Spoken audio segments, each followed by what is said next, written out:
Hola, muy buenos días. Mi nombre es Julio Balbuena. Estamos en la cátedra de Psicología Experimental y hoy vamos a desarrollar la actividad número 2, que son los tipos de experimentos, las variables y la ética.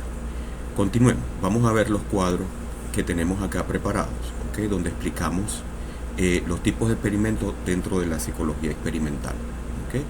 Tenemos por tipos de experimentos el de laboratorio, en el que es aquel donde se realiza en un entorno completamente controlado, donde el investigador maneja y manipula las variables con precisión para analizar la relación causa-efecto. Dentro de sus características principales está en un ambiente artificial y controlado donde se manipulan las variables. Existe un control de variables extrañas y su nivel de control es alto. Tenemos también el experimento de campo, ¿okay? En el que se realiza en un entorno natural del participante, donde el investigador manipula la variable independiente, pero con un menor control sobre las variables externas. Se realiza en contextos reales, existe una manipulación parcial de lo que es las variables, tiene un limitado control sobre las variables externas y son resultados más naturales. Dentro del nivel de control, pues tiene un nivel medio. Y el experimento natural es aquel donde el investigador lo desarrolla, no manipula directamente las variables independientes, ya que el fenómeno ocurre de manera natural. Tiene un nivel de control bajo, donde no existe una manipulación directa de las variables y los hechos ocurren en forma natural.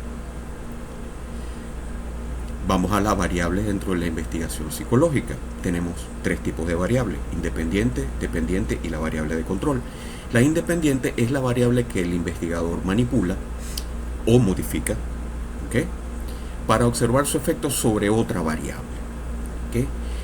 Se considera la causa del fenómeno y dentro de la función de la investigación determina si produce cambios en la otra variable dentro del experimento. Sus características principales, pues, es manipulada por el investigador, puede asumir diferentes valores y se establece antes de la variable dependiente. Dentro de lo que es la variable dependiente, es la variable que se mide para observar los efectos de la variable independiente, ¿okay?, dado que sus cambios dependen de esta, por supuesto. ¿Cuál es la función? Evaluar los resultados generales por la manipulación experimental, ¿okay? No se manipula directamente, representa el efecto, es observable o medible. Esas son características bastante importantes. Y aquella variable de control es aquella que se manifiestan constantes o se neutralizan para evitar de alguna manera que interfieran en la relación entre la variable independiente y la variable dependiente. Estas se mantienen constantes, permiten mayor precisión en los resultados y se controlan durante el experimento. ¿Cuál es su función principal? Pues garantizar que los cambios observados se deban únicamente a la variable independiente. Y bien, así vamos al cuadro número 3, ética en la investigación psicológica con humanos, animales y sustancias, ¿okay? Lo primero que debemos decir que la investigación con humanos está regulada. Bueno, de hecho, todos están regulados. La investigación con humanos está regulada por principios y tratados internacionales como el de Nuremberg de 1947 y desde Helsinki de 2013, además de normativas éticas profesionales. Y lo principal, ¿okay?, que se basa en la protección de los derechos y el bienestar de los participantes, garantizando su integridad.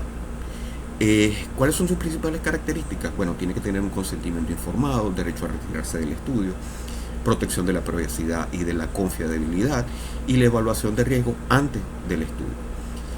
Riesgos, por supuesto: daño físico o psicológico a la persona, manipulación o coerción y uso indebido de la información personal del individuo o sujeto. Dentro de la investigación con animales se fundamenta en el uso responsable de animales, aunque esto es algo que a la fecha de hoy está bastante cuestionado, procurando minimizar el sufrimiento y la justificación y su utilización solo cuando sea necesario para fines científicos, como se plantea en los principios éticos internacionales, ¿okay? Esto está revisado por la supervisión de comités éticos, aplicación de principios como la reducción y control del sufrimiento animal. Hay una asociación a nivel mundial llamada PETA que se encarga de luchar por los derechos de los animales. Y bueno, tiene que estar completamente justificado científicamente y se debe reducir el sufrimiento o dolor del animal y deben darse las condiciones adecuadas, ¿no? Y por último tenemos la investigación con sustancias. Esto es algo bastante delicado, ¿ok? Muy delicado trabajar con sustancias. Esto debe ser un uso controlado, donde se deben evaluar los riesgos y garantizar la seguridad del paciente y los participantes, bajo la responsabilidad del profesional, como indica el Código de Ética de los Psicólogos, ¿ok? Debe haber un uso controlado de sustancias, debe haber una evaluación previa de los riesgos, debe haber supervisión profesional, protección de la salud del paciente. ¿Cuáles pueden ser las consecuencias? Pues aquí tenemos que pueden haber efectos diversos a la salud o psicológicos, dependencia o reacciones negativas y el uso inapropiado de sustancias. Todo esto es bastante importante porque, a ver, ninguno se lleva aislado del otro.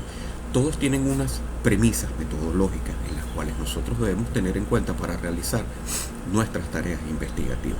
Tanto los experimentos como vimos dentro de su cuadro, cada uno con su función, como las variables que nosotros podemos de alguna manera manipular y aquellas que no, y la ética que nosotros debemos tener a la hora de nosotros realizar este tipo de experimentos con sus variables.